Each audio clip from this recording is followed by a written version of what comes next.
Students of class 5th, I am Priya Rai from Radiant Public School. According to our routine, today is Tuesday, so we are going to read Hindi Palak book for class 5th. So let's start now. Our today's topic is Stephen Hawking, lesson number 7. पाठ का परिचय पढ़ते हैं क्या है। आमतौर पर दिव्यांगों को दयनीय दृष्टि से देखा जाता है। दिव्यांग मतलब जो किसी अंग से अंग भंग होता है, यानी कि जो किसी न किसी अंग से लाचार होता है। जैसे किसी के पास पैर नहीं होता, किसी के पास हाथ नहीं होता, या फिर कोई लंगड़ा हो गया, लूला हो गया, या फिर बहरे लोग हो गए, या फिर जो नहीं, मतलब ये लोग दिव्यांग कहलाते हैं। दृष्टि से देखा जाता है। किंतु स्टीफन हॉकिंग ने शारीरिक रूप से अक्षम होने के बावजूद जिन ऊंचाइयों को छुआ है, उन्हें छूना साधारण बात नहीं है।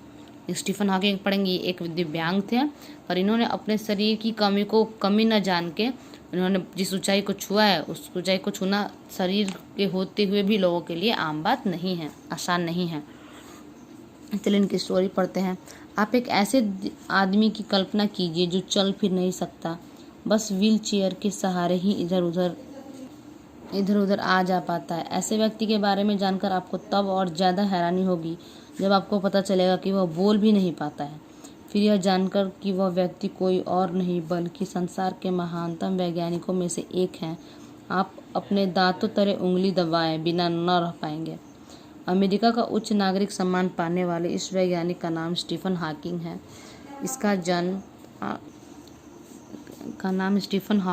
इनका जन्म 8 जनवरी 1942 को ऑक्सफोर्ड इंग्लैंड में हुआ था। इनके पिता फ्रैंक हॉकिंग भी एक वैज्ञानिक ही थे। स्टीफन की आरंभिक शिक्षा सेंट अल्बर्ट स्कूल में हुई थी। बचपन से ही वे पढ़ने में बहुत तेज थे। अपने आसपास की चीज़ों को जानने और समझने में इन्हें बहुत मज़ा आता था। अब जब भी इन्हें कोई ख़राब रेडियो या घड़ी मिल जाती तो वह उसे ठीक करने बैठ जाते हैं। पढ़ाई का क्रम समान रूप से चलता रहा और 1959 में स्टीफन ने ऑक्सफोर्ड विश्वविद्यालय में प्रवेश लिया। ऑक्सफोर्ड विश्वविद्यालय में अपनी पढ़ाई पूरी करने के बाद स्टीफन ने कैम्ब्रिज विश्वविद्यालय में प्रवेश किया और भौतिकी में शोध करने लगे। लेकिन अभी कुछ ही महीने बीते थे कि इन्हें एक बीमारी मोटर न्यूरॉन ने घेर लिया जो कभी भी ठीक नहीं हो सकती थी। इसके कारण इनका चलना फिरना बंद हो गया। अब व्हील चेयर ही हमेशा के लिए इनका सहारा बन गए। इसी दौरान उनकी मुलाकात जेन वाइल्ड नामक एक लड़की से हुई, जिससे आगे चलकर उनका विवाह हो गया। किससे? जेन वाइल्ड।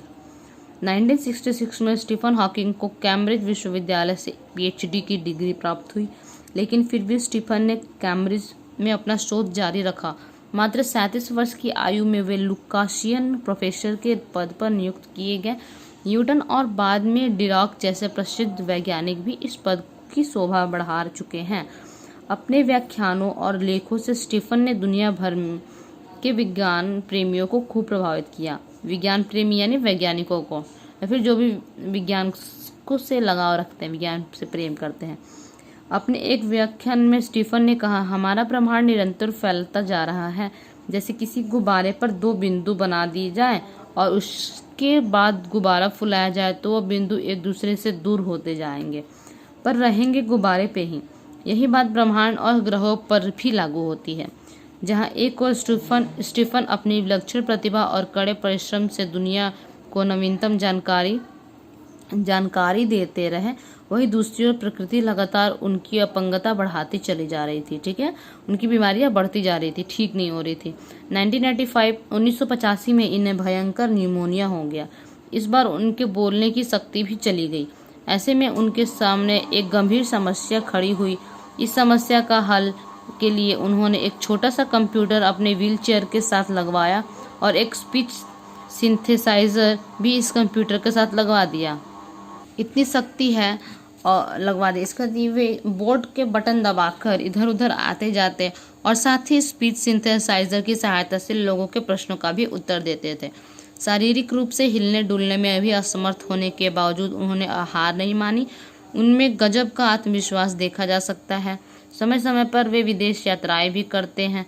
कुछ वर्ष पहले वे अमेरिका गए, जहां उनका व्याख्यान सुनने वालों में बड़े बड़े वैज्ञानिक शामिल थे। वहां अमेरिका के पूर्व राष्ट्रपति बिल क्लिंटन जैसे प्रसिद्ध व्यक्ति भी उपस्थित थे। A brief history of time पुस्तक के माध्यम से उन्होंने आम पाठकों को ब्रह्मांड के तमाम रहस्यों के बारे में साधारण शब्दों में समझाने की चेष्टा की है।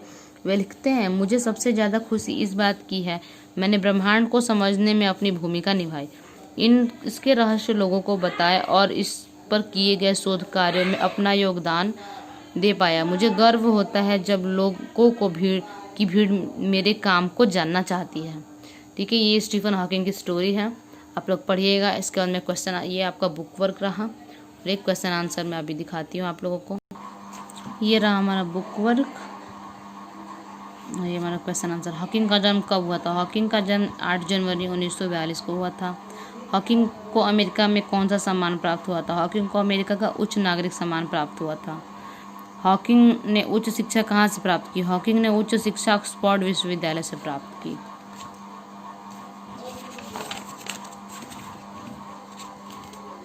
हॉकिंग की पुस्तक का क्या नाम था? हॉकिंग का पुस्तक का नाम था a brief history of time. Stephen Hawking की पत्नी का क्या नाम था? उनकी पत्नी का नाम जेन वाइल्ड था।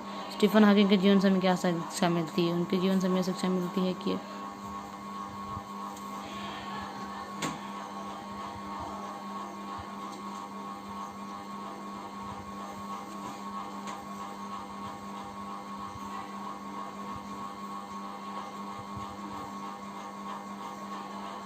Thank you.